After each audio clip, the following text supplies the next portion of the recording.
किसी ने उसको वार्न किया कि तुम ये जैकेट नहीं पहन सकते हो, तो उसने बोला क्यों? तो उसने जो बोला ना, तो उसने बोला कि अगर जो तुम ये जैकेट पहन के जाओगे तो तुम्हें आर्मी वाला समझ के लोग मार देंगे तुम्हें। मैं एक जगह काम करता था, तो हमें ना यूरिन का सैंपल था, वो मिल नहीं रहा। नॉर्मल वाटर पे लगा, रिपोर्ट हो गई। मेरा एक दोस्त गया था वहाँ पे, कश्मीर में गया था, उसने बोला था कि जैसे हम यहाँ पे बिल्कुल नॉर्मल इधर कहीं पे भी आ रहे हैं, कहीं पे भी जा रहे हैं, हम रात में 1-1, 2-2 बजे सड़क पे निकल रहे हैं, कोई रोकने टोकने वाला नहीं, कोई नहीं पूछता है कि मतलब तुम कहाँ जा रहे हो, कहाँ नहीं जा रहे हो। लेकिन कश्मीर में बिल्कुल इसके उल्टा है। स्वागत है गाइज आपका एक बार फिर से इस खूबसूरत से चैनल पे जिसका नाम है the Manoj and Naved show. और आज के इस पॉडकास्ट पे जो गेस्ट हैं उनका नाम है अर्जुमन। अर्जुमन के बारे में मैं थोड़ा सा बता देता हूँ। तो अर्जुमन कश्मीर से बिलोंग करते हैं और अभी दिल्ली में रह रहे हैं वो। और इस पॉडकास्ट का थीम हमने द ग्रेट कश्मीर रखा हुआ है। इस पॉडकास्ट में हमने कश्मीर के बारे में बहुत कुछ जाना है, बहुत कुछ बातें की हैं, वहाँ की ब्यूटी के बारे में, वहाँ की कल्चर के बारे में, वहाँ पे लोग कैसे रहते हैं, और जैसा यहाँ पे लोगों का माइंड परसेप्शन बना हुआ, क्या एग्जैक्ट सेम चीज़ वहाँ पे है या उससे थोड़ी डिफरेंट है, ये सारी चीज़ें हमने पूरी क्लियर की हैं।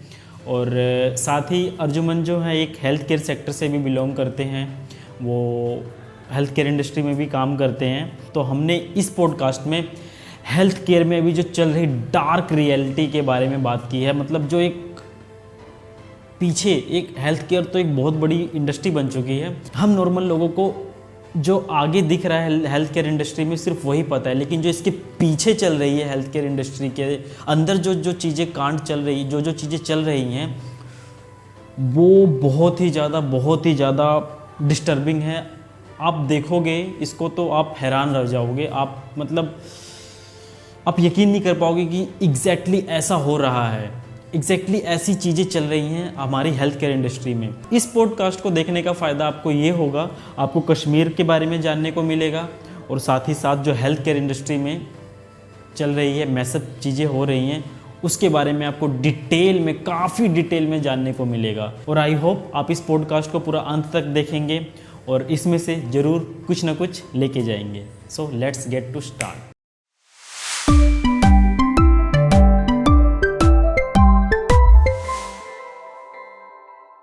अर्जुमन भाई, स्वागत है आपका हमारे इस खूबसूरत से शो पे जिसका नाम है the Manoj and Naved show. जैसा कि आप कश्मीर से बिलोंग करते हैं, तो आज हमारे इस पॉडकास्ट का थीम सिर्फ ओनली कश्मीर रहेगा। एक्चुअली कश्मीर के बारे में मुझे जो जानना है वो मैं जानना चाहूँगा कि एक्चुअल ब्यूटी वहाँ की क्या है, वहाँ के लोग कैसे रहते हैं।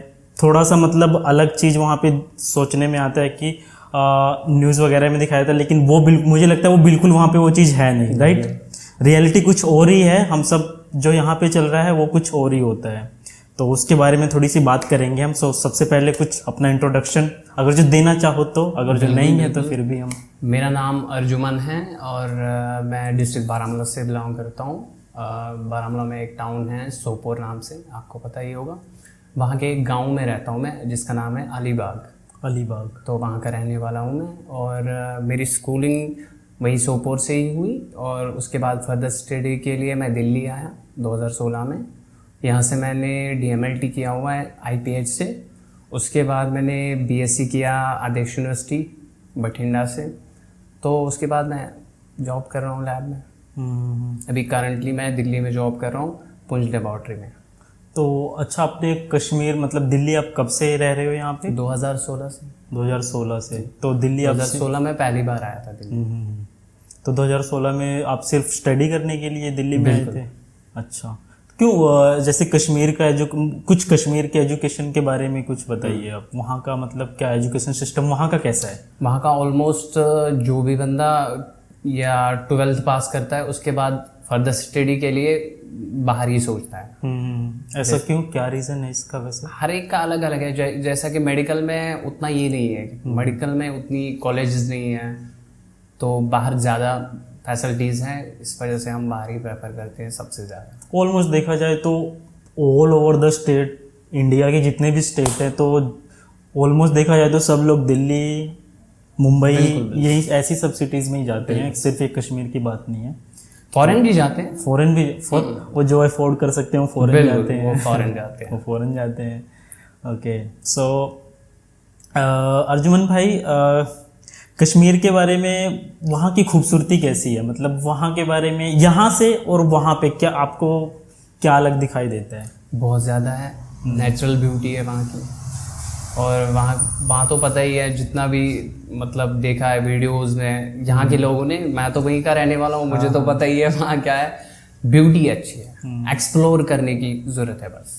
हाँ, जो भी जाए वो एक्सप्लोर करे। अभी भी ऐसी जगह है जो एक्सप्लोर नहीं हुई है, कोई विजिट करने ही नहीं गया। कुछ जगह है जो न्यूज़ में है या किसी को पता है, कोई आया तो गुलमर्ग गया, सोनमर्ग गया, ऐसी जगह पहलगाम गया, तो ये चीज़ें पता है।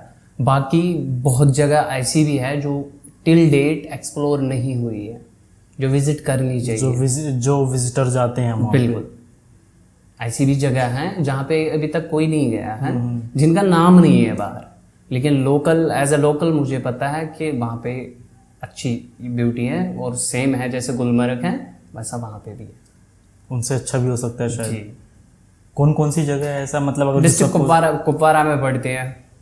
क्या नाम है? लोलाब है, लोलाब, बंगसवेली है, और श्रंसफाल है एक का, वो यहीं पड़ता है डिस्ट्रिक्ट बारामूला में ही, वो भी है।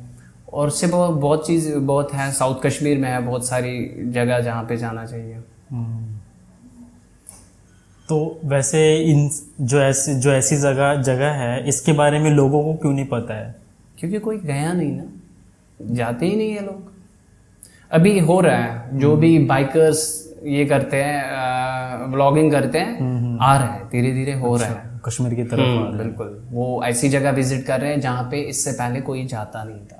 ओके, फारफलंग एरियाज में जाते हैं, तो अब हो रहा है एक्सप्लोर।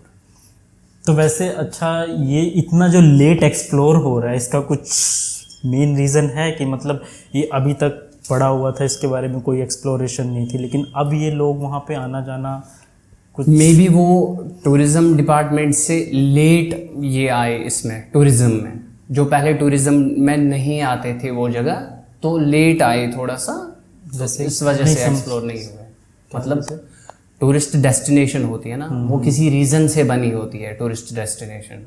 हर कोई टूरिस्ट डेस्टिनेशन होती ही नहीं है। कोई अच्छी जगह हो, खूबसूरत जगह हो, और फिर टूरिज़्म डिपार्टमेंट को लगता है कि ये अच्छी जगह है, यहाँ पे टूरिस्ट का आना जाना होना चाहिए, तो उसके बाद वो डेस्टिनेशन टूरिस्ट इसमें आती है, पहले नहीं होती है। तो ये चीज़ें थोड़ा लेट हुई, तो हो रही है। अभी का वहाँ पे सबसे फेमस प्लेस देखा जाए तो गुलमर्ग हो गया आपका। नहीं, खाली गुलमर्ग नहीं है, गुलमर्ग, सोनमर्ग भी है, पहलगाम भी है, पहलगाम हो गया, और भी बहुत सारे हैं जहाँ पे लोग जाते हैं। इस साल तो मुझे लगता है सबसे ज़्यादा विजिट हुए हैं, टूरिस्ट आए हैं, 25 लाख के आसपास थे शायद, एग्जैक्ट नहीं पता, लेकिन इसी इसके आसपास थे, शायद 25 लाख थे इस साल। ये अमरनाथ यात्रा भी, अमरनाथ के बाद, अमरनाथ तो अलग है, वो अलग है, उसमें मुझे नहीं पता कितने हैं एज टोटल, बट उसके बगैर जितनों ने विजिट किया कश्मीर एज अ टूरिस्ट, तो वो तो ये पिछले साल से ये ज़्यादा है पिछले साल। हाँ, वो कोविड की वजह से नॉर्मल सी आई है, नॉर्मल सी अच्छी है, पीस, अच्छा पीसफुल एनवायरनमेंट हो रहे हैं अच्छे से डेवलप, तो अब लोग आ रहे हैं विजिट करने। अच्छा अर्जुमन भाई, मैं थोड़ा सा हट के थोड़ा सा बात करना चाहूँगा। ये जैसा कि परसेप्शन यहाँ पे बना हुआ है, जो अपने कश्मीरी लोग हैं वो तो एक्चुअल चीज़ वहाँ पे वही जानते हैं, या जो जाएगा वहाँ पे वही एक्चुअल चीज़ जानेगा, ठीक है। बट यहाँ पे जो लोग हैं उनका माइंड परसेप्शन कुछ अलग हटके बना हुआ है। सपोज कुछ लोग वहाँ पे जाने से डरते हैं, कुछ लोगों का है कि वहाँ पे मतलब उल्टी सीधी चीज़ें बहुत ज़्यादा होती है। तो एक्चुअल में वो वहाँ पे क्या चीज़ है, सही चीज़, मतलब उसके बारे में क्या है, वो क्या चीज़ है? देखिए, मैं इसको अगर जो आप बताना चाहो तो, अगर जो नहीं जो नॉर्मल है, जो चीज़ नॉर्मल है वो बतानी चाहिए लोगों को। वही मेरा नजरिया वही है कि मतलब एक्चुअल चीज मैं सामने जब 2016 में दिल्ली जब मुझे आना था तो मैंने दिल्ली का सिर्फ नाम सुना था। ओके। दिल्ली है, ये नहीं पता था दिल्ली कहाँ है और क्या है। तो जब मैं दिल्ली आया तभी मुझे बहुत चीज़ें पता चली। पहले दिन जब मैं यहाँ आया तो मेरा कज़न छोड़ने आया। ओके। तो वो अगले दिन चला गया, मैं अकेले रह गया। तो मैं सोच रहा था मन में ही कि मैं अगर इस गली से निकलूँगा मैं वापस आ सकता हूँ, मुझे अपना रूम पता है कहाँ है, नहीं था पता, मैं डर रहा था। लेकिन 1-2 दिन आदत हो गई, चौथे दिन में आराम से पूरा दिल्ली घूमा। जब मैंने यहाँ देखा तो मुझे पता चला दिल्ली के बारे में। इसलिए मैं बोल रहा हूँ जो भी चीज़ें हो सुन के मत विश्वास करो, आप विजिट कर लो, आप देख लो, उसके बाद आप डिसाइड कर लो कि कैसा माहौल है। यहाँ तक कि जो भी टूरिस्ट अब आ रहे हैं वो ऑनलाइन बोलते हैं कि जो हम सुनते हैं वो है नहीं, यहाँ पे रियलिटी कुछ और है। तो बस मैं सबसे यही बोल रहा हूँ कि आप लोग आओ, आप लोग देखो, उसके बाद डिसाइड कर लो, उसके बाद आप अपना वर्डिक्ट दे दो आगे। उसके बाद बिना कुछ देखे कोई बात बोलना वो भी सही नहीं है। एग्जैक्टली। तो बस हाँ, किसी के दूसरे के माइंड से बिल्कुल किसी और से बात सुनकर कोई भी चीज आप बोल रहे हो ना वो सही नहीं है। एग्जैक्टली। छोड़ दो आप कश्मीर के बारे में, किसी और जगह के बारे में भी अच्छी बात नहीं है। आप देख लो, खुद देख लो पहले, उसके बाद आप डिसाइड कर लो क्या सही है क्या गलत है। हाँ, उसके बाद आप जज करो। तो इसमें मतलब क्या लगता है, ये मतलब ये जो ऐसा माइंड परसेप्शन बना हुआ है लोगों का, इसमें किसका ज़्यादा हाथ किसका लगता है? किस वजह से? मीडिया का सब है ये। मीडिया को टीआरपी से मतलब बनता है, मीडिया, पॉलिटिक्स। हाँ बिल्कुल। तो बस मैं बोल रहा हूँ मतलब जो आम लोग हैं, नॉर्मल सी लाइफ जो गुजार रहे हैं, उनको मैं बोल रहा हूँ आप एक बार कश्मीर खुद आ जाओ, खुद देखो या ग्राउंड लेवल पे क्या है और हम क्या देख रहे हैं उसमें फ़र्क जानो। उसके बाद आप कुछ डिसाइड कर लो, उसके बाद आप किसी को गलत या सही बोलो। तब तक आप मत बोलो जब तक आपको रियलिटी पता ही नहीं है किसी चीज़ की। वैसे भी अब नॉर्मल है सब कुछ, पहले होता था तो वो हर जगह होता था, अब नॉर्मल है सब कुछ। वैसे कश्मीर में काफ़ी कुछ घटा हुआ है, आपने कभी कुछ अनयूजुअल सा नोटिस किया है वहाँ पे? अनयूजुअल तो रोज़ नोटिस करते थे, अब वो तो नॉर्मल था कश्मीर का, तो चलता था। अब सही है, अब बहुत अच्छा है, पढ़ाई बाकी बिजनेस सब कुछ। अब गवर्नमेंट भी अच्छी है, अब करप्शन नहीं है, करप्शन थी अब ख़त्म है। अब तो सेंट्रल गवर्नमेंट खुद ऑपरेट कर रही है कश्मीर को। तो अब तो यूटी में हैं हम स्टेट थे, अब यूनियन टेरिटरी है। तो अब तो अच्छी चीज़ें हैं, करप्शन कम हो रही है। इससे पहले अगर कोई जॉब के लिए तो उसमें होता था, अब तो वो नहीं होता, अब वन टाइम एक्शन होती है।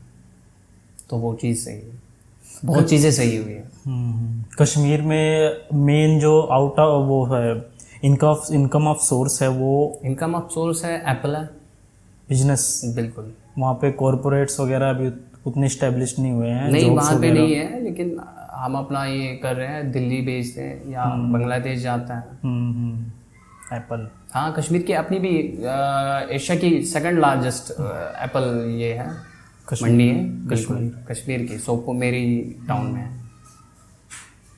तो वहाँ पे कैसे एप्पल तो बहुत सस्ते मिलते होंगे ना वहाँ पे? जैसे कि वो तो क्वालिटी पे डिपेंड करता है, क्वालिटी कैसी है। बताओ। अच्छा, इस बार एप्पल के बारे में कुछ नहीं बताओ। इस बार एप्पल की जो रेट है बहुत डाउन है। ऐसा क्यों है? जो एप्पल का बॉक्स होता था 1000-1100 का, वो भी 550-600 में बिक रहा है, उससे भी कम रेट में। ऐसा क्यों? पता नहीं, रीज़न ही पता नहीं है इसका, पीछे से ही नहीं है। लेकिन बाहर के जो एप्पल है वो तो हमारे मुकाबले में है ही नहीं कहीं, तो उनकी रेट सही है। बाहर के कौन से? बाहर के जो फॉरेन से आते हैं। ओके, और उनका रेट वही है? उनका रेट अच्छा है, वही है। हमारा रेट डाउन है अभी, मार्केट ही खत्म है। हिमाचल के भी एप्पल? हिमाचल के एप्पल भी है, मैं विजिट कर चुका हूँ हिमाचल। और एप्पल के जो बाग है मैं गया भी हूँ वहाँ पे, अच्छे हैं, उनकी क्वालिटी अच्छी है। कश्मीरी जो एप्पल होते हैं वो आई थिंक वो जो एक होते हैं foam foam foam foam type का एप्पल होता है उधर कश्मीर का। अच्छा है, हार्ड होता है लेकिन अंदर से टेस्टी होता है बहुत ज़्यादा। उस टेस्ट को अगर आप फॉरेन के एप्पल से मिलाओगे तो कंपेयर नहीं हो सकता। अच्छा, कश्मीर का ज़्यादा अच्छा है टेस्ट में। अच्छा, मैंने ना कहीं पे सुना था कि अगर जो तुम एप्पल की इतनी सारी स्पीसीज हैं, अगर जो तुम एक एप्पल डेली खाओगे तो तुम्हें शायद आई थिंक 400 साल या ऐसे कुछ साल, अगर जो रोज एक एक एप्पल खा रहे हो तब जाके तुम पूरे एप्पल की प्रजाति को टेस्ट कर पाओगे। ऐसा कुछ इसके बारे में जानते हो? मैंने सुना नहीं, मैंने पहली बार सुन रहा हूँ। मैंने ऐसा देखा था कि मतलब बहुत जाति बहुत सारी इसमें स्पीसीज होती है एप्पल की। हाँ हाँ, अलग अलग है, बहुत सारी है, लेकिन ये जो आप बात बोल रहे हो ये मैंने सुनी। हाँ, ये भी एग्जैक्ट वर्डिंग नहीं ये है, पहली बार मैं सुना। एग्जैक्ट नहीं है। 400 आई थिंक इससे कुछ ज़्यादा ही था, इससे कुछ ज़्यादा ही वो नंबर ऑफ रेशियो था वो ईयर का। तो मेन इनकम ऑफ सोर्स वहाँ पे बिजनेस है, एप्पल है। तो अच्छा, जॉब वहाँ पे किस किस टाइप की है? सारे जॉब है, प्राइवेट जॉब भी है, लेकिन वहाँ पे प्राइवेट में नाइट नहीं होता, नाइट शिफ्ट वो नहीं होते हैं। नाइट शिफ्ट होंगे सिर्फ गवर्नमेंट जगहों पे, जैसे हॉस्पिटल है वहाँ पे होंगे।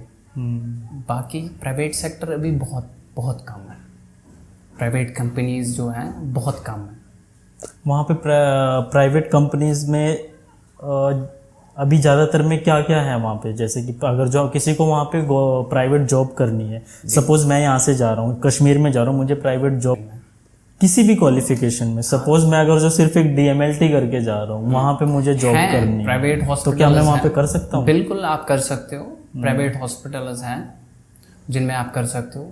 नहीं, मतलब ऐसा नहीं है कि जैसे कि यहाँ से हम जा रहे हैं तो वहाँ पे हमें जॉब के लिए ज़्यादा थोड़ा स्ट्रगल करना पड़ेगा, ऐसा कुछ नहीं है? नहीं, सारा कुछ आपके काबिलियत पे है। आप जितना इंटेलिजेंट होंगे, इंटरव्यू क्वालिफाई करोगे तो आपकी जॉब पक्की है। अब बिना इंटरव्यू, बिना तालीम के तो किसी को जॉब नहीं मिली आज तक, हमें भी नहीं मिली। बिल्कुल बिल्कुल, हम भी इसीलिए कश्मीर से दिल्ली आए हैं। एग्जैक्टली। अच्छा अर्जुमन भाई, वहाँ की जो मैरिज होती है, वहाँ मैरिज का क्या सिस्टम होता है? जो शादियाँ होती है वहाँ पे, तो वहाँ का क्या कल्चर है शादियों का? वहाँ पे मैरिज से पहले, मतलब जिस दिन मैरिज होगी तो मेहंदी रात होती है। उससे पहले मेहंदी रात में एज़ यूजुअल मेहमान आते हैं, सारे रिश्तेदार होते हैं, अपने आसपास भी पड़ोसी जो होते हैं वो भी इनवाइटेड होते हैं। तो जो औरतें होती हैं वो कुछ अपनी कश्मीरी लैंग्वेज में, हमारे गाने बहुत सारे हैं तो वो बजाते हैं खुद, तो हम तो काम कर रहे होते हैं। तो बाकी कश्मीरी मैरिज में सबसे बेस्ट चीज़ जो है कश्मीरी वाजवान। वाजवान ये क्या होता है? फूड है, मतलब डिशेस हैं जो हम उस दिन पकाते हैं। अच्छा, शादी पे वाजवान, ये मेहमानों डिश, के लिए। डिश हाँ है। बिल्कुल, डिश एक ही नहीं है, बहुत सारी है, वैरायटीज में है बहुत सारी। एक सेकंड, ये जो वाजवान आप बोल रहे हो, कुल मिला के ये एक तरह आपका वो फूडिंग सिस्टम है, इसमें बहुत सारी डिशेस वगैरह आ जाती बहुत हैं, सारी डिशेस होती है। इसको हम पूरे को हाँ, एक वाजवान। आपने कश्मीरी में एक नाम सुना होगा, रिश्ता। रिश्ता, वो गोल गोल जैसा होता है, मीट का होता है। रिश्ता नहीं सुना। हाँ, वो होता है। ट्राई करना चाहूँगा। आप देख सकते हो, बहुत टेस्टी होता है, मतलब अच्छा होता है। Okay. उसमें कबाब भी होता है और गोश्ताबा भी होता है। आपने अब तक शायद नहीं सुना है। नहीं सुना, मैंने नहीं सुना। वैसे यहाँ पे मेजॉरिटी लोग जिनसे मैं मिला हूँ हमेशा मुझे इसी हिसाब से जानते हैं कि कश्मीर का ये वाजवान बेस्ट है, ये डिश बेस्ट है। तो वो लोग गए होते हैं ना।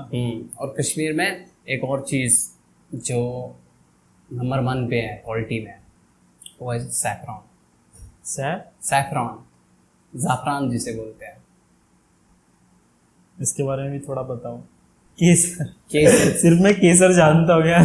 कश्मीर में जो केसर है क्वालिटी में बेस्ट है। वो पांपोर में मिलता है, साउथ कश्मीर में है, सबको वही मिलता है।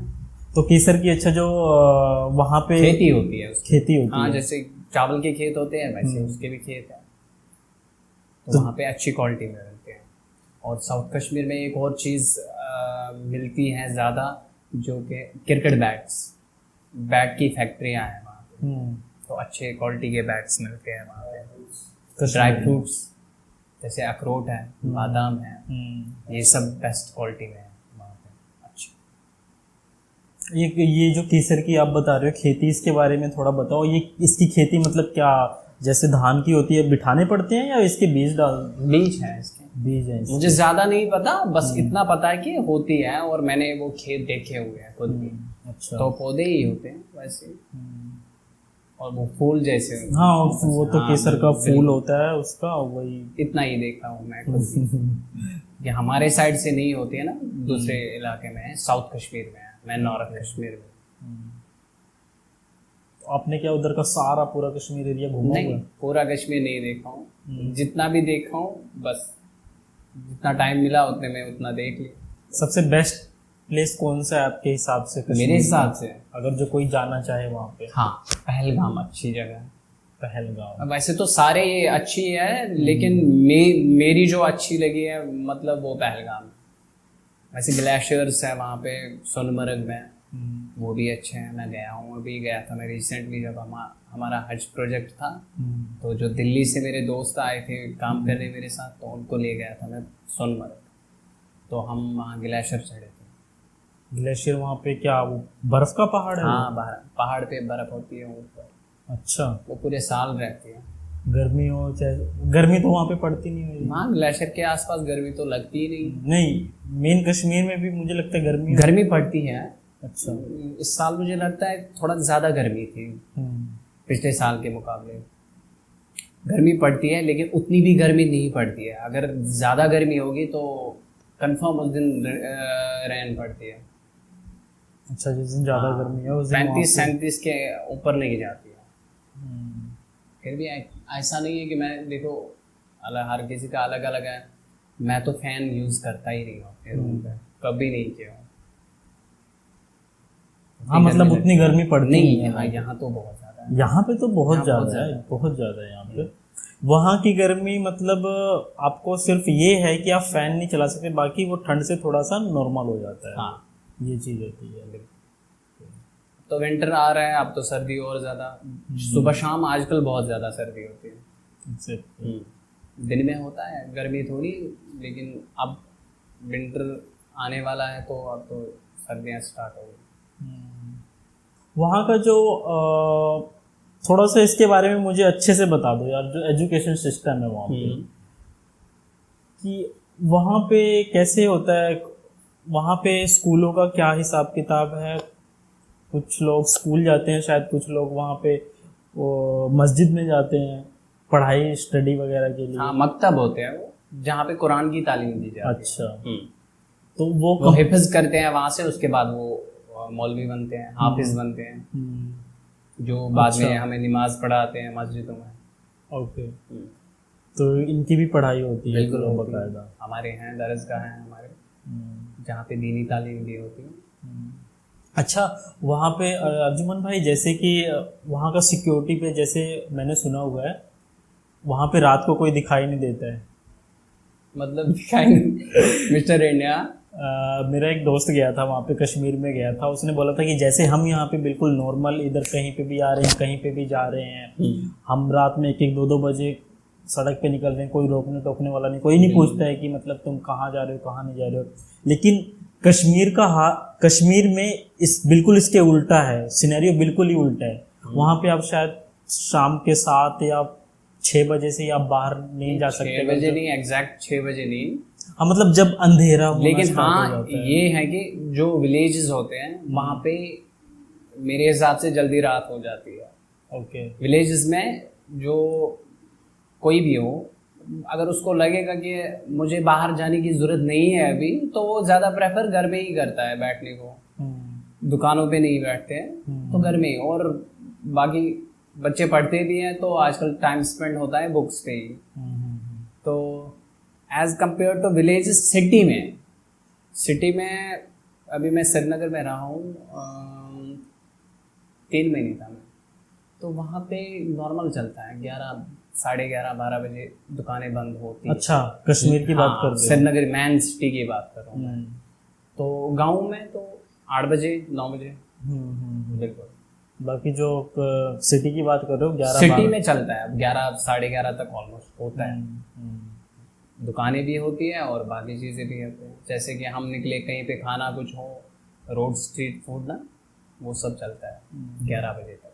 लेकिन गांव में ऐसा नहीं है, गांव में जल्दी ही 8 बजे 8:30 घर में बैठ जाते हैं आराम से। टीवी, किसी को टीवी देखना होगा, पढ़ना होगा तो वो सब, या फैमिली में टाइम स्पेंड करते हैं, घर वाले आपस में बातें करते हैं बस।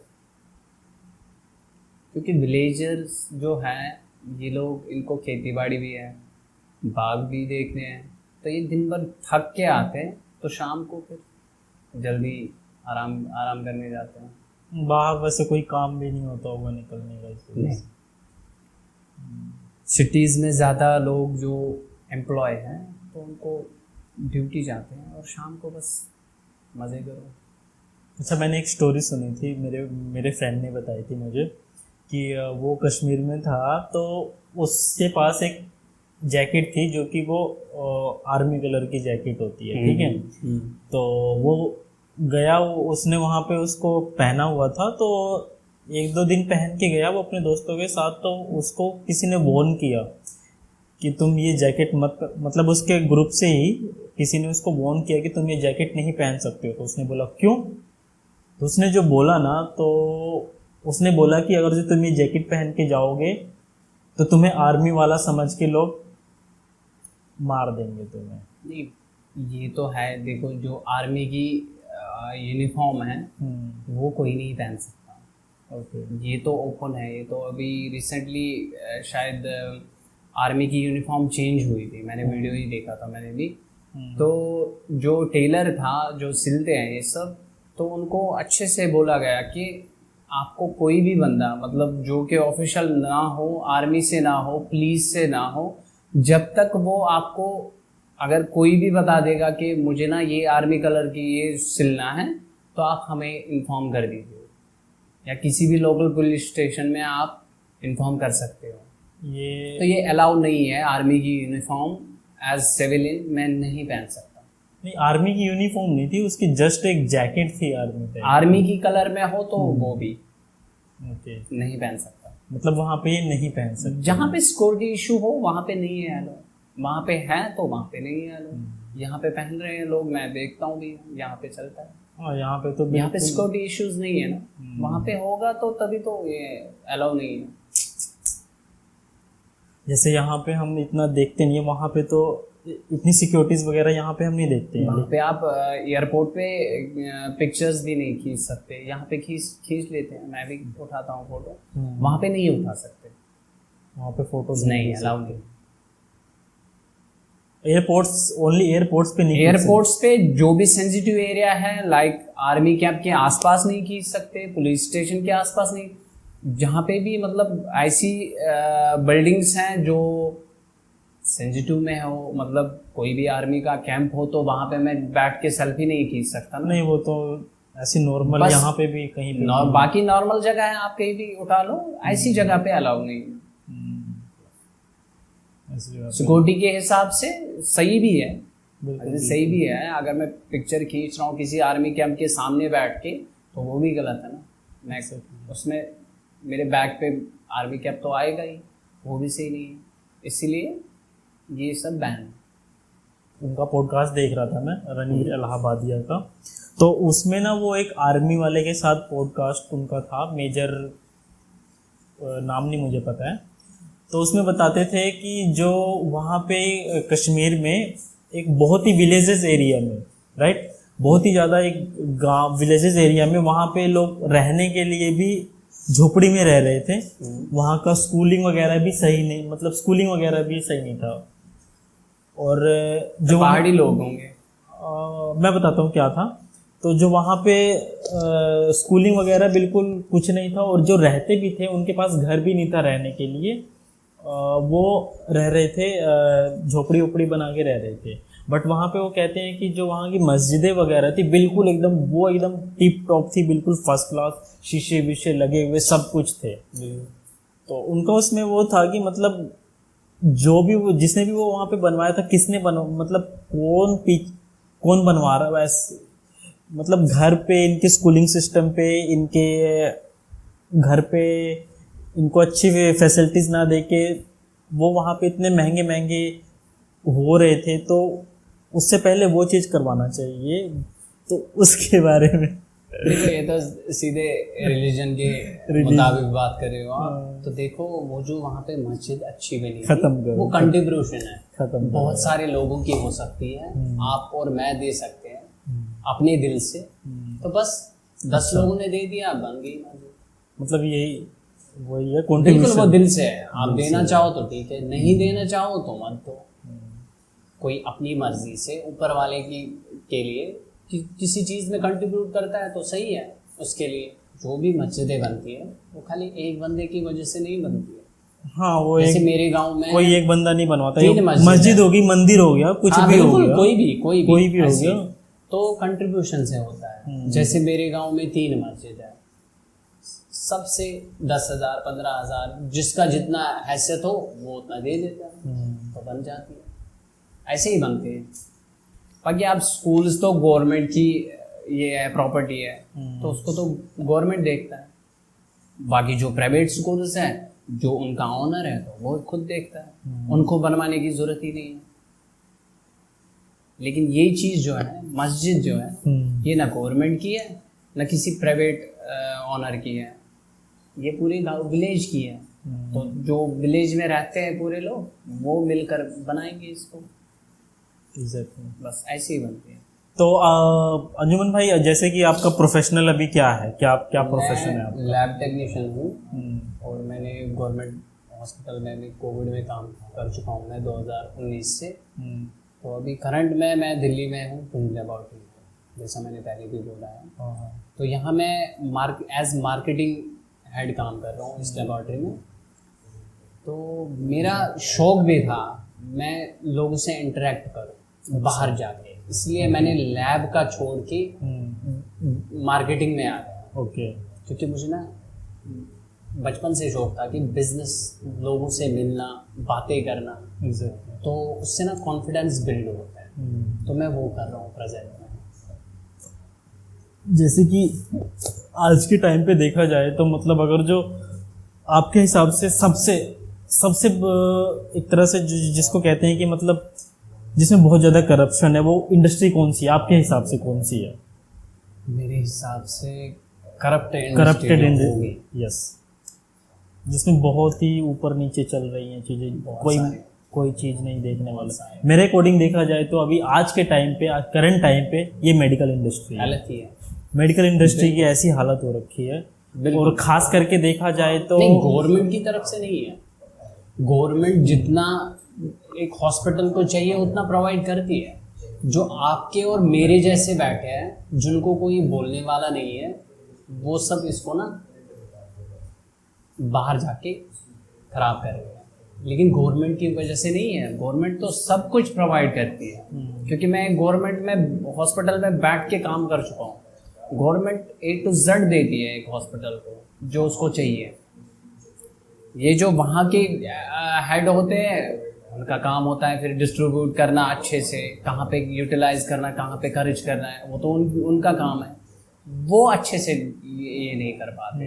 बाकी गवर्नमेंट काम कर रही है हर एक डिपार्टमेंट में। अच्छा नहीं, हम ओवरऑल गवर्नमेंट को हटा के जो मेडिकल इंडस्ट्री में आजकल बहुत बड़े बड़े नामी गामी बिजनेसमैन आ चुके हैं, और टाटा हो गए, अंबानी हो गए, ये सब इसमें घुस चुके हैं। तो बाकी जो छोटे छोटे बिजनेसमैन है, उनका क्या फ्यूचर दिख रहा है? टाटा हेल्थ में नहीं था, अब है। वही अभी के टाइम कर ही आया होगा। वही उनका जो छोटे छोटे लोग हैं इस इंडस्ट्री में, तो उनका क्या फ्यूचर लग रहा है, क्या है उनका? इस वजह से तो उनका फ्यूचर तो खराब हो रहा है। जैसे ये इंडस्ट्रीज जब हेल्थ में भी आ गई, तो बाकी जो नॉर्मल सी हेल्थ इंडस्ट्रीज थी वो तो बैठ जाएंगे इससे, वो तो खराब हो जाएगा। क्योंकि इनका पहले से ही मार्केट है, किसी और इनका कोई और है मेडिकल से हटकर बिजनेस है, तो उसका नाम अभी पीक पे है, तो उसके नाम की वजह से उनके हालत भी चल जाएगा।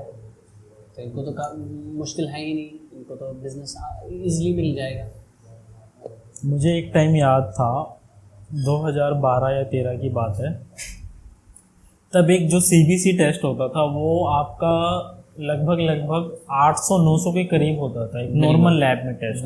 बट वही आज के टाइम में वो 400 हो गया, 300 हो गया। ठीक है, 400 नहीं हो गया, कितना हो गया आजकल 100 रुपया में होता है। वही क्यों, ऐसा क्यों हो गया? मतलब इसमें क्या एक लैब वाला मार्केट क्या में कमा बहुत रहा है? ज़्यादा बिजनेस आ गया ना, मतलब मार्केट में समझो एक जगह पे 2 लैब थी, अब वहीं पे 50 है, और कंपटीशन आपस में बढ़ गया। आपस की कंपटीशन में इन्होंने क्या किया, एक ने 400 मतलब 400 था, दूसरा आया उसने 350 रख दिया, तीसरा आया उसने 300, ऐसे कर करके नीचे आ गया। बस मैं आपसे आगे जाऊं, कैसे जाऊं, मैंने वो देख लिया।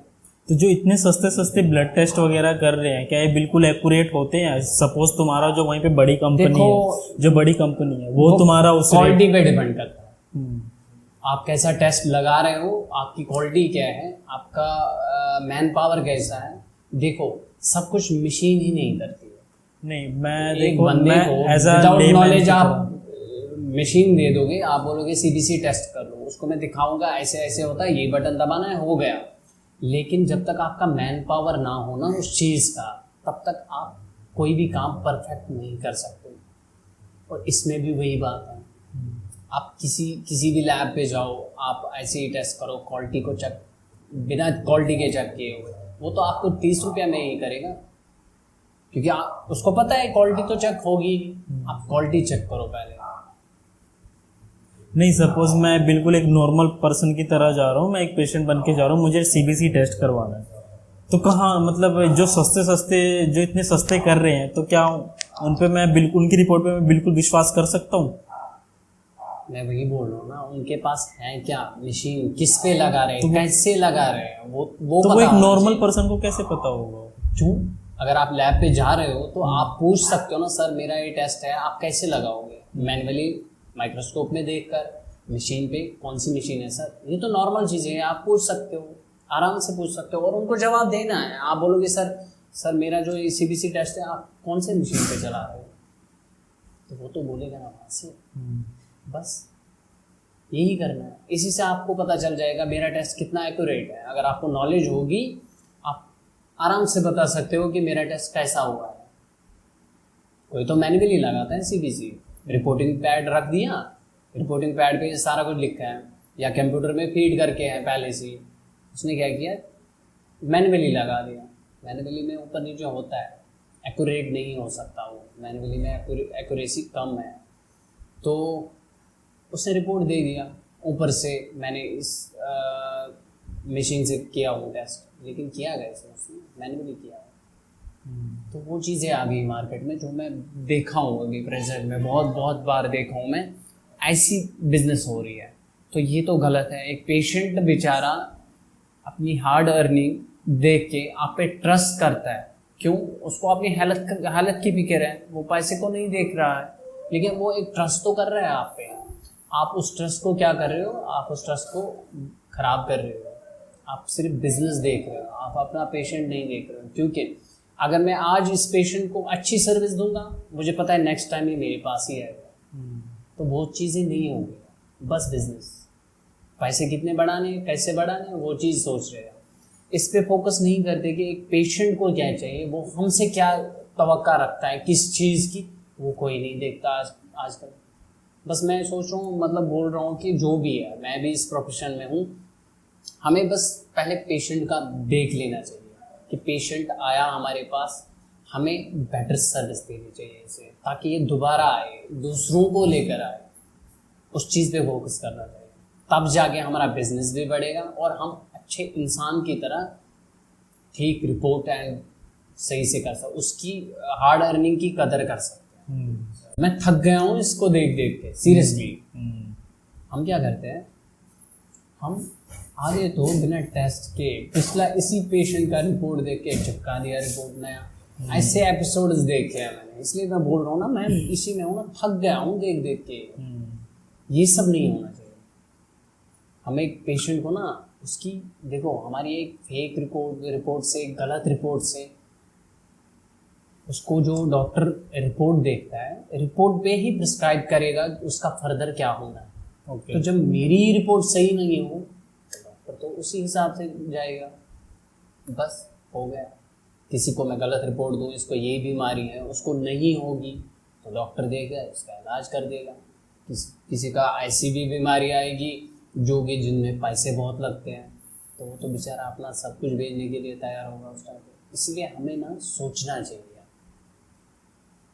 एक बार नहीं 10 बार देख लो हमारी रिपोर्ट सही जा रही है, कहीं हमने गलत तो नहीं किया, किसी और पेशेंट की दूसरे पेशेंट को मत दी, ये सब देखना चाहिए।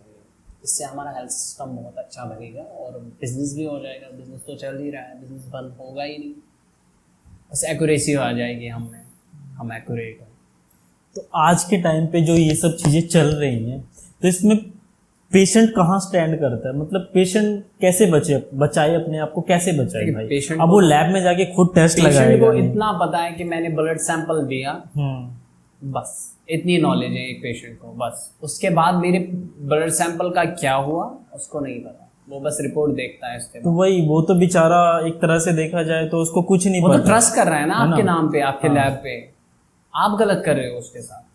तो वही, उस गलत रिपोर्ट से उसका बिल्कुल एक अलग डायरेक्शन में आराम से उसका ट्रीटमेंट यहाँ जा होना सकता था, है। उसका यहाँ चला गया, बस यही तो होता है। वो आपकी ट्रस्ट की वजह से है, जो वो ट्रस्ट कर रहा था आपने तोड़ दिया। वो आपने अपने बिजनेस को देखा, आपने अपने क्लाइंट को नहीं देखा, कस्टमर को नहीं देखा, बस आपकी गलती की है, वो तो आपकी गलती है। वो तो ट्रस्ट कर गया आप पे, आप नहीं किए हो उसके साथ सही।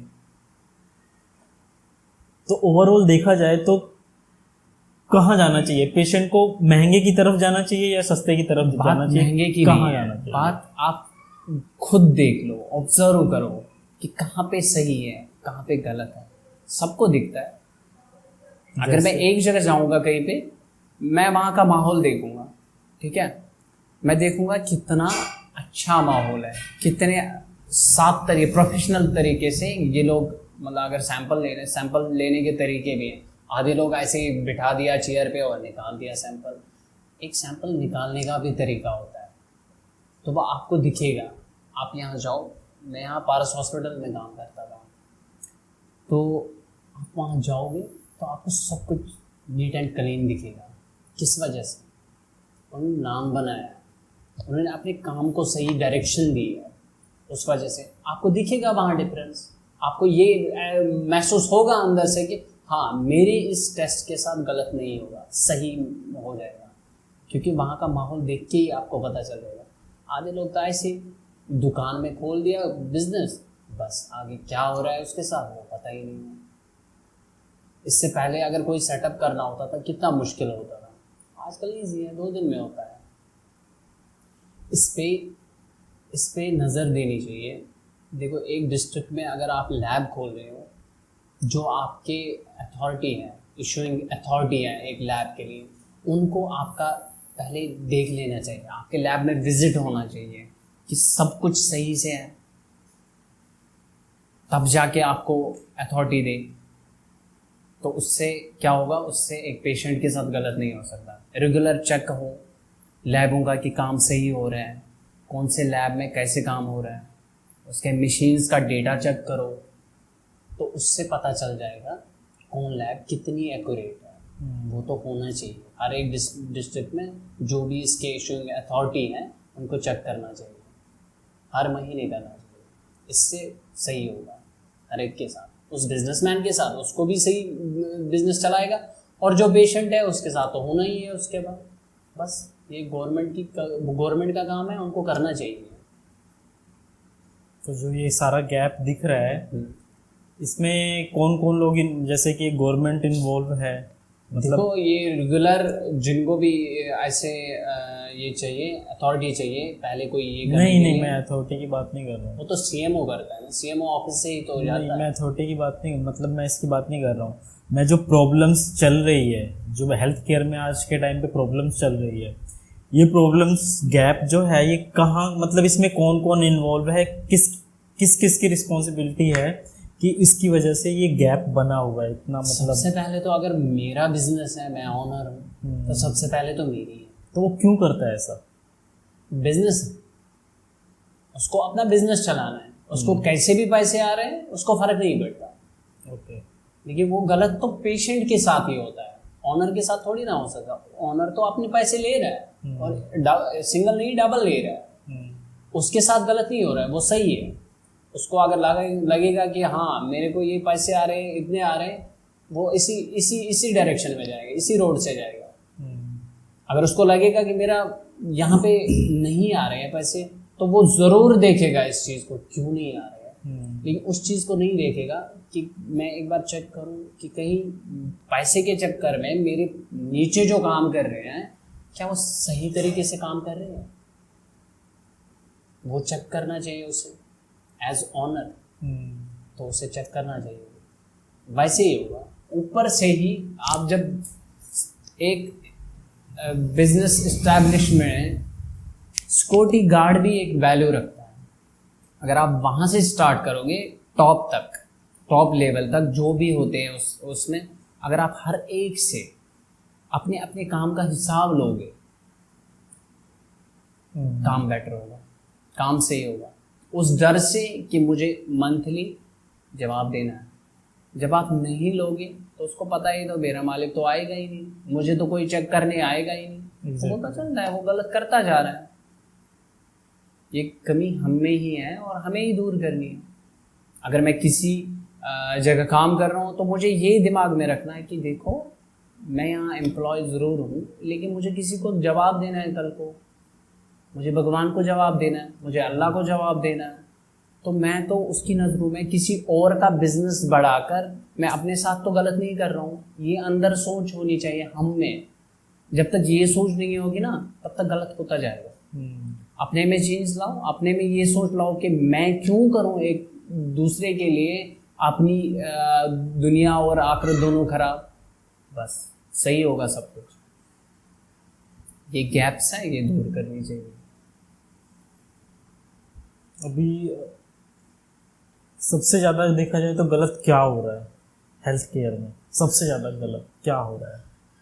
जो मतलब आम पर, जैसे मैं पेशेंट हूँ, मैं जा रहा हूँ टेस्ट करवाने, उसमें मेरे साथ क्या गलत हो रहा है एक बड़े लेवल पे देखा जाए तो, और पूरे ओवरऑल पेशेंट के साथ देखा जाए तो कहाँ पे सबसे ज़्यादा नुकसान हो रहा है, किस फील्ड, किस चीज़ से? देखो बड़े हॉस्पिटल का नहीं बता सकता, देखा नहीं हूँ मैंने, लेकिन छोटी लेवल पे मैं देखा हूँ, नाम नहीं लूँगा मैं, बस बता रहा हूँ। छोटी लेवल पे मैंने देखा, अगर आपका हेमोलाइज सैंपल होगा जो कि उसके बाद नहीं चला सकते हैं। हेमोलाइज का क्या मतलब होता है, एक बार बता दो। सैंपल खराब हो जाता है, कलेक्शन के टाइम ही खराब था, या हमने प्रॉपर तरीके से जिस वे में हमें कलेक्शन चाहिए था नहीं किया, तो सैंपल क्लॉट हो गया। तो हम क्या करते हैं, हमें तो पेशेंट को रिपोर्ट देना है, पेशेंट चला गया, हम क्या करते हैं नॉर्मल रिपोर्ट भेज देते हैं बिना टेस्ट किए। मैं एक जगह काम करता था, तो हमें ना यूरिन का सैंपल था, वो मिल नहीं रहा था। बस नॉर्मल वाटर पे लगा, रिपोर्ट हो गई, लगा लिया सैंपल। मैंने नहीं लगाया, मैं बस बता रहा हूँ, देखा नहीं, ये चल रहा है, ये सब चीजें चल रही है, बिल्कुल चलता है, ये देखा है मैंने बहुत, यहाँ पे भी हर जगह है। ये नहीं होना चाहिए। तो उसमें जो है वो पानी पे ही वो उसका टेस्ट करके उसको urine as a urine test उसका दे हो गया ना। सैंपल कहाँ से लाओगे जब सैंपल है ही नहीं है आपके पास? तो दोबारा रिपीट नहीं मांग सकते थे। वही तो प्रॉब्लम है, मांगते नहीं है। हाँ, अपने आप में कोई प्रॉब्लम, कष्ट उठाना नहीं चाहता अपने आप। कष्ट छोड़ो, आप अपनी गलती एक्सेप्ट नहीं करना चाहते। अगर मैं हूँ, मैं आपसे बोलूँगा सर आपका सैंपल था, सही से नहीं उठा था, सही से कलेक्शन नहीं हुई थी, या क्लॉट था, सर आप दोबारा दीजिए, मैं आपका test 10 minute 15 minute 20 minute time देख के कर दूंगा सर। उसमें क्या गलत है? वो तो सही है ना। एग्जैक्टली। आप बोलो तो सही, सामने वाला बंदा आपको नहीं मारेगा। आप बोलो, जब आप नहीं करना चाहते दूसरी बार, आप थक गए एक बार में ही, वो भी गलत चीज़ करके, तो आप में ही कमी है। ये चीज़ें नहीं होनी चाहिए। एग्जैक्टली। बाकी बहुत चीज़ें हैं, मैंने इतना भी देखा है कि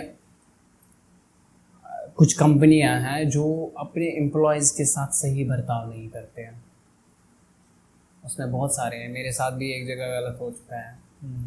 तो वो भी होता है, आप किसी ऐसे के नीचे काम करोगे तो वो तो आपको समझता ही नहीं है कुछ, आपसे खाली काम निकलवाता है। जब तक आप उसको अपना फैमिली नहीं समझ सकते तब तक कोई आपके साथ वफादार नहीं हो सकता। तो मेरे साथ भी हुआ, मैं एक जगह काम करता था, मेरे आरएम के साथ मसला हुआ, बस मेरी 1 महीने मंथ की सैलरी बंद रखी है टिल डेट, अभी तक नहीं हुई। मैंने रिज़ाइन दिया, रिज़ाइन के बाद मेरी बात हुई उनसे, तो मेरा काम सही था, यहाँ तक कि मैंने उनको जो नहीं हो सकता था वो भी करके दिया। तो उन्होंने बोला विड्रॉ कर लो, अपना रिजिग्नेशन विड्रॉ करो। मैंने रीजंस दिए उस कंपनी के, मैंने जो प्रेसिडेंट है क्या उसको ईमेल किया है, जो ऑनर है सीईओ है मैंने उसको मेल किया है, मेरा जो स्टेट हेड है मैंने उसको मेल किया है, और मेरा जो आरएम है उसको भी, लेकिन नो वन, किसी ने रिस्पॉन्ड किया ही नहीं उसका। उसके बाद बोला गया कि आप सही से काम नहीं कर रहे हो। सर पहले मेरी क्वेरी को तो देख लो, मैंने कितनी बार की है आपको, आप रिस्पॉन्ड नहीं करोगे तो मैं रिज़ाइन दिया। फिर 2 दिन के बाद विड्रॉ किया, क्योंकि बात की रिजिग्नेशन के बाद रिएक्शन होता है, और वहाँ से हुआ तो मैंने विड्रॉ भी किया। मैं करना चाहता था वहाँ पे काम, मैंने विड्रॉ किया। उसके बाद मैंने रिज़ाइन नहीं दिया, आज तक नहीं दिया हूँ। उसके बाद जब सैलरी आनी थी 7 तारीख को, मेरी सैलरी नहीं आई, 2 लड़कों की नहीं आई, बाकी आ गई सबकी। अच्छा।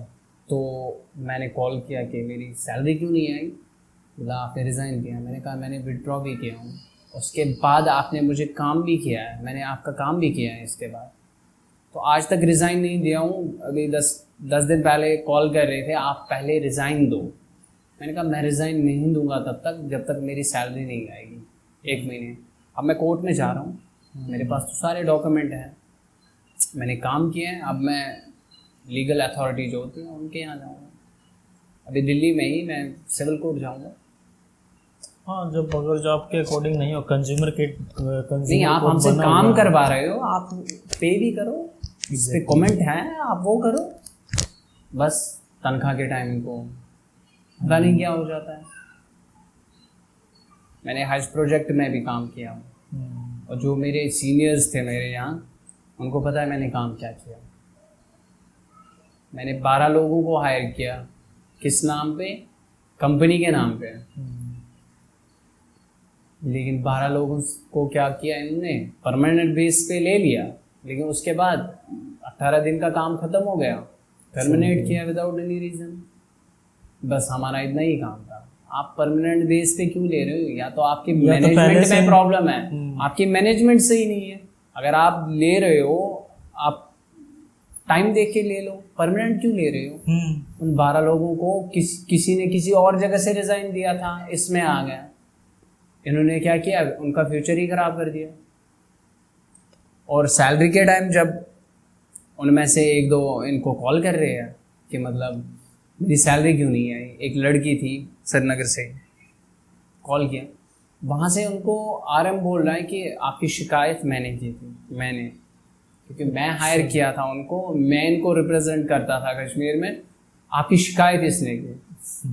टर्मिनेट किसी और ने किया, उनका नाम नहीं मेरा नाम लिया, क्योंकि मैं कश्मीरी था, वो भी कश्मीरी थी, लड़वा दिया हमें आपस में।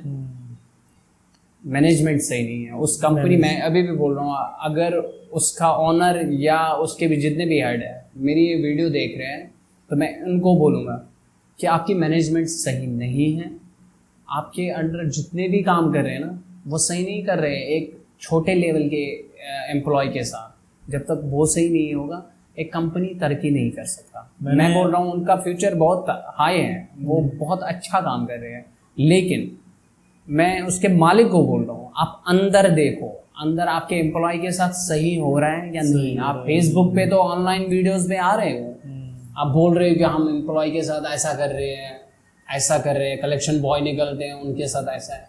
लेकिन मैं सर बोलूँ, आपके उस लाइव वीडियो पे मैंने एक कमेंट मारी थी जो कि 10 मिनट के बाद रिमूव कर दी गई।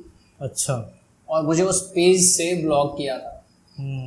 ये होता है, मैं एज एम्प्लॉय ही वहाँ पे वो कमेंट किया हूँ। बातें ऑनलाइन आने से, फिर बातें फेंकने से कुछ नहीं होता। आप ग्राउंड लेवल पे आ जाओ, फिर देखो किसके साथ क्या हो रहा है। Ground reality. हाँ, ब्रांड बनता है, लेकिन ब्रांड बनाओ अच्छे चीज़ पे बनाओ। आपकी क्वालिटी घटिया है, ज़ीरो है, सीरियसली बता रहा हूँ, ज़ीरो। जिस चीज़ की मैनेजमेंट ना हो ना, आप ब्रांडिंग कितनी भी कर लो, वो ज़ीरो ही रहती है। और उसकी ज़ीरो है, क्योंकि जो अपने एम्प्लॉय की नहीं सोचता है, जो दिन रात उसके लिए काम कर रहे हैं ग्राउंड में। ऑफिस वाले छोड़ लो, ऑफिस वाले तो एसी में बैठे हैं, उनको फर्क ही नहीं पड़ता, उनको पड़ा भी नहीं फर्क। एग्जैक्टली। बस ऊपर तक बात ही नहीं। वही मुझे लगता है ये ना मतलब ऊपर मैनेजमेंट जो एकदम जो मालिक है कंपनी, उसके तक बात पहुंचती नहीं है। जिनके हाथ में अथॉरिटी दी है आपने, वो सही नहीं है, वो आपकी बात सुनने के लिए तैयार ही नहीं, चाहे जेन्युइन भी हो। 1000 बार एचआर से बात कर लो, 10 दिन में 10 एचआरों से बात की है मैंने। एक दिन एक आता था, हेलो हाँ सुन लिया सर, दूसरे दिन दूसरे से बात करो, तीसरे दिन मेरे पास इतने एचआरों के नंबर हैं, मैंने उतने फीड नहीं है बाकियों के, सिर्फ एचआर, इतने एचआरों से टिल डेट कुछ नहीं हुआ। मुझे बोला गया आपको फुल एंड फाइनल में आफ्टर 45 डेज आएगी सैलरी। आज मुझे लगता है तीसरा महीना आ रहा है, अभी तक नहीं है। आफ्टर 45 डेज, बिल्कुल। एक मंथ की सैलरी, और वैसे 9,000 FNF वाला 9,000 थे मेरे, वो भी नहीं है। अब आप क्या ब्रांड बनाओगे इसके बाद? किसी का हक मार के, जिसने मेहनत की हो आपके लिए, आपकी जो चीज़ें फंसी हुई थी किसी प्रोजेक्ट में, मैंने अपनी ज़ात पे, अपनी बेस पे, अपने नाम पे छुड़वाई है, वो आपने उसी एम्प्लॉय के साथ ऐसा किया। बाकियों के साथ क्या करते होंगे आप? ऐसा ही दिल्ली में भी एक हेल्थ केयर स्टाफ से मैं भी मिला था। वो एज अ फ्लैपोटोमिस्ट काम करता है। वो भी बोलता है कि, वो भी बता रहा था कि उसको जो कलेक्शन मिलती है, वो कलेक्शन उसको मिलती है 16 किलोमीटर, 17 किलोमीटर दूर की कलेक्शन मिलती है। रात के 5 बजे सिटी से 25 किलोमीटर दूर की रेडियस की आप उसको कलेक्शन दे रहे हो, क्या करेगा? मैंने उससे पूछा क्यों भाई, ऐसा रीज़न क्या है तुम्हारा, क्या रूल है वैसे कलेक्शन डिस्टेंस का? तो उन्होंने बोला कि अराउंड 10 किलोमीटर के अंदर बस, हाँ, नॉर्मल में 10 किलोमीटर। तो मैंने बोला भाई फिर तुम्हें क्यों, मतलब इतनी दूर का कलेक्शन क्यों दे रहे हैं? तो वो कहता है कि सर ये इसलिए ऐसा करते हैं कि सपोज कुछ तुम्हारे साथ गलत हो रहा है, अगर जो तुम उसके खिलाफ कुछ बोलते हो या तुम अपने आगे जाने की कोशिश करते हो, आगे बात करने की कोशिश करते हो, तो ये लोग, उनकी टीम है, वो उसी में टीम नहीं है, उलझा के टीम नहीं है। जो आरएम है, जो रीजनल मैनेजर है, वो क्या करता है, अगर आप रिपीटली उसको बोल रहे हो कि सर मेरे साथ ये हो रहा है, आप वो करो, आप वो गलत कर रहा है, उसकी आप शिकायत लगा रहे हो विथ नेम, तो वो क्या कर रहा है, जब वो असाइन करेगा बुकिंग आपकी, वो आपको अपने रेडियस से 25 किलोमीटर दूर की लगा रहा है, वो भी सुबह 5 बजे के। जबकि ये रूल नहीं है। जब ये रूल नहीं है, 10 किलोमीटर रेडियस ही रखा है, तो आप ज़्यादा कर रहे हो, तो उसको तो पता है आप जाओगे, मना करोगे, उसको रीज़न मिल गया आपको टर्मिनेट करने का, क्योंकि अंदर वाला रीज़न किसी को पता ही नहीं है कि क्यों हो रहा है। हाँ, ये बात ऊपर पता ही नहीं होगी, बिल्कुल नहीं पता ना आगे किसी को हुआ क्या था, किसी ने पूछी नहीं ना किसी से।